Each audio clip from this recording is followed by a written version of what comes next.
Hi, this is Ian from Sterilizer Autoclave Solutions. Today we're going to be looking at the Annual Preventative Maintenance Kit for the 1730MK.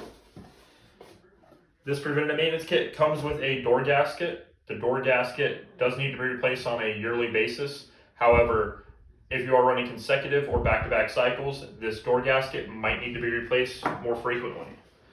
The kit also comes with a single Chamber Bright tablet. Chamber Bright should be used on a weekly basis to help keep the valve, the reservoir, and the chamber clean. The kit comes with a safety release valve. The safety release valve is located in the reservoir along with the air jet valve.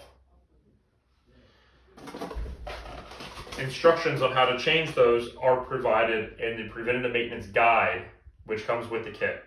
If you have any questions, please give us a call. 704-966-1650, option 3 for tech support, and please like and follow. Thank you.